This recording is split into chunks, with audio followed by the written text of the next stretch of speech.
चावल पे ला दिया और कह रहे कि हमारा देश आगे बढ़ रहा है। अब बताइए मोदी जी, आपका 5 किलो चावल नहीं चाहिए, आपका 5 किलो चावल नहीं चाहिए। हमारे बच्चे को पढ़ने के लिए स्कूल की व्यवस्था करें, हमारे बच्चे को पढ़ने के लिए स्कूल की व्यवस्था करें। आपका 5 किलो चावल नहीं चाहिए। हमारे बच्चे जब बीमार पड़े तो अच्छे हॉस्पिटल का व्यवस्था कराइए ताकि अच्छे से इलाज हो सके। हमको 5 किलो चावल नहीं चाहिए। यहाँ पे नौजवान खड़े हैं, बैठे हैं, मैं 5 किलो चावल नहीं चाहिए। 4 किलो हो गया, ये कब 4 किलो कटौती हो गया भाई? तो यही सब हो रहा है मोदी जी के राज में। और कभी आएगा भी 3 किलो करेंगे कुछ देर के बाद। ठीक है, ये गुलाम बनाना चाह रहे हैं आपको। हमको मोदी जी आपका चावल नहीं चाहिए। यहाँ जितने नौजवान हैं उनके हाथ में काम दीजिए, उनको नौकरी दीजिए, हमें आपका चावल नहीं चाहिए। और ये कहते कि हम चावल दिए, जैसे लगता है इनको पूर्वज जो है ना बहुत सारा संपत्ति छोड़ के गया, उसको बेच बेच के दे रहे हैं। अरे भारत सरकार का खजाना मतलब आपका खजाना, और उससे अगर चावल मिल रहा है तो कोई मेहरबानी कर रहा है? वो आपका हक और अधिकार है। तो इसलिए साथियों, कुछ लोग आपको गुलाम बनाना चाह रहे हैं। ये निर्णय आपको लेना है कि गुलाम बनना है कि सीना तान कर अपने आने वाला पीढ़ी के लिए लड़ाई लड़ना। तो मजबूती से महागठबंधन को जिताइए। तो क्या आप लोग जिता रहे हैं ना? जीत का माला पहना दे। ये तो हमको पहले से पता है कि देवा जो है मोतिहारी में हीरो है, और इसको कौन रोकेगा? अरे कोई बोलते ही रे, कोई बोलता है तो जीत का माला पहना दे। चलो जीत का माला पहना दिए। बहुत बहुत धन्यवाद। अभी हमारे बीच में बहुत बहुत आभार सर, आपने हमें अनुग्रहित किया, हमें कृतार्थ किया। चंपारण की धरती सदैव आपका ऋणी रहेगी। अब हम आप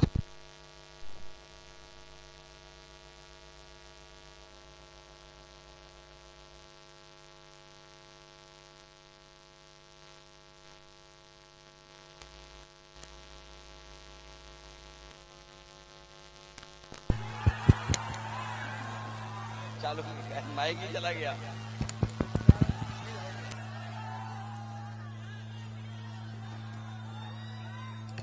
हमारे साथ मंच पर वीआईपी पार्टी के राष्ट्रीय अध्यक्ष मुकेश जी, और जिनके लिए हम आप सब लोग यहां पर मौजूद हैं, जिनके लिए हम वोट मांगने आए हैं, हमारे आपके नौजवान साथी देव गुप्ता जी, मंच पर उपस्थित यहां की मेयर प्रीति गुप्ता जी, और महागठबंधन के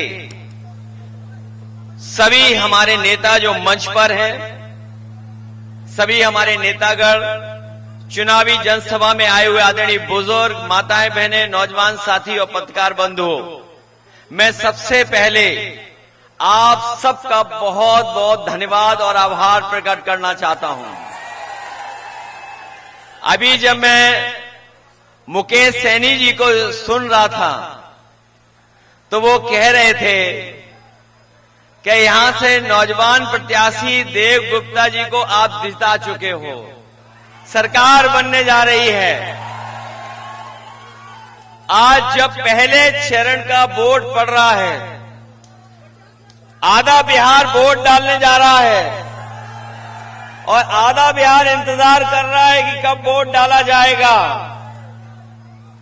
जो हवा, जो माहौल, जो संदेश जा रहा है वो यही जा रहा है कि इस बार नौजवान साथी, युवा और नौकरी देने वाला मुख्यमंत्री बनने जा रहा है। और ये मोतिहारी लिखेगा भारतीय जनता पार्टी के तमाम सहयोगियों की हार लिखने जा रहा है। मोतिहार ये लिखने जा रहा है, हार के नहीं लिखने जा रहा है। मैं अभी दिल्ली से आए हुए एक प्रोफेसर का भाषण सुन रहा था। वो ये कह रहे थे कि गोरखपुर से और न जाने कहां तक एक्सप्रेसवे बनने जा रहा है। हम तो यूपी से चल करके आए हैं, हमें तो कहीं दिखाई नहीं दे रहा है। मुझे तो लगता है ये लोग हवा में बनाने जा रहे हैं, हवा में बनाने जा रहे हैं। जो लोग जनता को लगातार ठग रहे हों, झूठ बोल रहे हों, लेकिन इस बार बिहार की जनता ने ठान लिया है और मन बना लिया है कि इस बार भारतीय जनता पार्टी के लोग बिहार से बाहर होने जा रहे हैं। बाहर कर रहे हो उनको कि नहीं? उनके पास बी टीम है, सी टीम है, पी टीम है और हमारे पास वीआईपी है। उनके पास क्या पार्टी है? बी पार्टी है। सी फॉर चुनाव आयोग पार्टी, जो वोट चोरी कर करके आपका वोट चोरी कर रही थी। और एक नई पार्टी है पी पार्टी। और हमारे आपके पास कौन सी है? मुकेश सहनी जी की वीआईपी पार्टी। इसलिए मदद करो, आप लोग सहयोग करो। और तेजस्वी जी मुख्यमंत्री बनने जा रहे हैं। उन्होंने तय किया है कि हर नौजवान जो घर परिवार में रह रहा है, गांव में रह रहा है, हर परिवार के एक नौजवान को नौकरी देने जा रहे हैं। ये जो नया बिहार बनने जा रहा है, ये नौजवान जो नौकरी देने वाला बिहार बन जा रहा है। ये बीजेपी के लोग पूछ रहे हैं कि नौकरी आएगी कहां से। ये इसलिए पूछ रहे हैं क्योंकि इनके एजेंडे में कभी नौकरी नहीं रही। और अगर नौकरी इनके एजेंडे में रही होती तो इन्होंने 10 साल में नौकरी दी होती। बताओ नौजवान साथियों, कितनों को नौकरी दी है। और मैं जब सुनता हूं लोगों से, लोग कह रहे हैं कि हमें 20 साल का हिसाब किताब लेना है। क्या हमें आपको 20 साल का हिसाब किताब लेना है? 20 साल यहां की सरकार और 10 साल दिल्ली की सरकार। बताओ कितने साल हो गए हैं? बताओ 30 साल का हिसाब किताब लोगे आप लोग? और इन लोगों से इसलिए हिसाब किताब लीजिए क्योंकि इन्होंने कहा था कि हम किसानों की आय दोगुनी कर देंगे। बताओ किसान भाई, कितनों की आय दोगुनी हो गई? मैं जानता हूं एक रंगी आ रहे हैं आज मोतिहारी में, एक रंगी। हालांकि मैं नौजवानों से कहूंगा कि अगर गूगल करके देखोगे कि एकरंगी को क्या कहा जाता है, आपको खुद गूगल बता देगा कि एकरंगी का दूसरा नाम क्या है। हालांकि वो नाम मैं नहीं लेना चाहता हूं। यूपी में तो बोरी में चोरी हो रही है, खाद की में। आपके यहां हो रही है चोरी कि नहीं हो रही? हमारे यहां पहले 5 किलो, फिर 5 किलो, 10 किलो की चोरी कर रहे हैं। डीजल पेट्रोल कहां पहुंच गया बताओ आप लोग। और हमारे ये जो बुजुर्ग बैठे हैं, इनके समय पर बताओ 2 पहिए वाली मोटरसाइकिल कितने रुपए की आती थी? और आज अगर नौजवान को 2 पहिए वाली मोटरसाइकिल चाहिए तो कितने की आ रही है? ये महंगाई कौन बढ़ा रहा है? और महंगाई नहीं बढ़ा रहे हैं।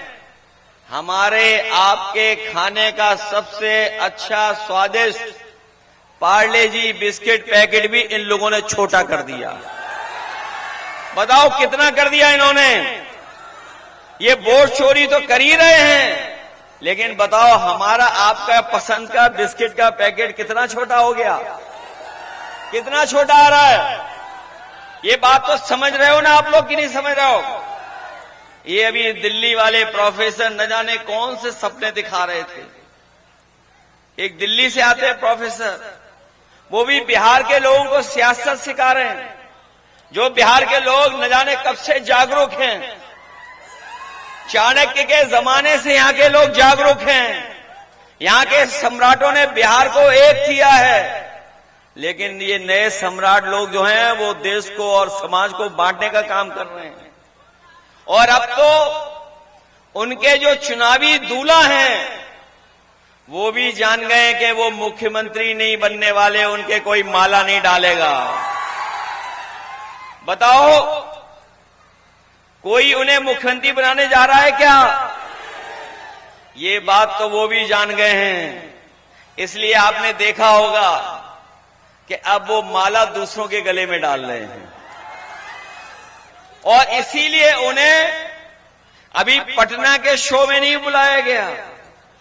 जो पटना का शो हुआ था उसमें नहीं बुलाया, उनका शो नहीं हुआ। इसलिए हम साथियों कहना चाहते हैं कि तेजस्वी जी नया बिहार बनाने जा रहे हैं। हमारे साथ मुकेश सहनी जी हैं, ये वीआईपी पार्टी के राष्ट्रीय अध्यक्ष।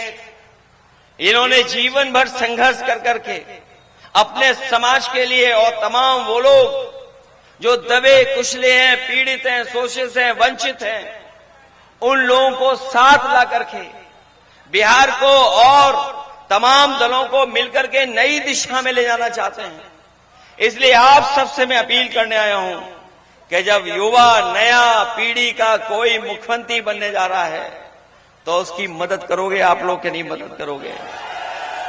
और जब नया बिहार बनेगा तब नौकरी मिलेगी। न केवल बिहार के चुनाव से बिहार की राजनीतिक संदेश जाने जा रहा है, बल्कि देश में संदेश जा रहा है। हम तो कह रहे हैं बिहार के लोगों से, आप बिहार बदलो, हम यूपी बदल देंगे। और बिहार तब बदलेगा जब सरकार बदलेगी, और सरकार बदलने का आपको मौका मिलने जा रहा है। इसलिए मदद करोगे आप लोग? ये मान के चलें कि आपके नौजवान प्रत्याशी देव गुप्ता जी जीत करके जा रहे हैं। अब चुनाव में कितने दिन बचे हैं बताओ? अब नहीं दिन बचे हैं। इसलिए मदद करिए, देव गुप्ता जी को जिताइए, सरकार बनाइए और मुख्यमंत्री बनेंगे। और ये क्या बनेंगे? और इन दोनों की मदद हम करेंगे। जो अनुभव हुआ उत्तर प्रदेश में, वो काम हम लोग इनका सहयोग कर करके आपके बीच में पहुंचाने का काम करेंगे। इनकी तो काबिलियत पानी पे नाव चलाने की तो है ही है, इनके पास पतवार भी है सही दिशा दिलाने के लिए। बोलो, सब मिलकर के मदद करोगे? ये मान के चलें, ये जीत के जाएंगे, जीत के जाएंगे। अभी मैं सुन रहा था, बहुत गाने सुन रहे थे आप लोग, बहुत झूम रहे थे आप लोग। लेकिन ये बताओ, जीत के खुशी में गाने गाओगे कि नहीं गाओगे? खुशियों के गीत गाओगे तो फिर लाइन टेन मत भूलना। और ये बीजेपी वाले कह रहे हैं पुरानी है लाइन टेन, हम लोग वो हैं, इसमें एलईडी फिट कर देंगे। चलिए, बहुत धन्यवाद आप सबका।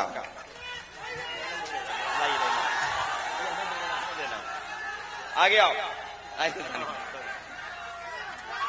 आओ, आप दोनों लोग इधर खड़े हो। खड़े नहीं हो पा रहे। हाँ,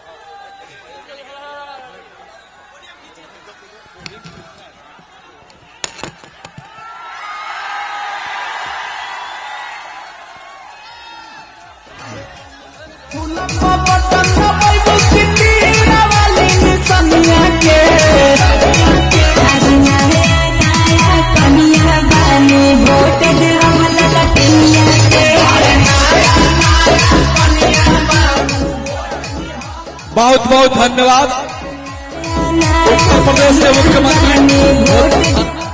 उत्तर प्रदेश के मुख्यमंत्री जी ने अपना महत्वपूर्ण समय दिया। वीआईपी के संरक्षक, बिहार सरकार के पूर्व मंत्री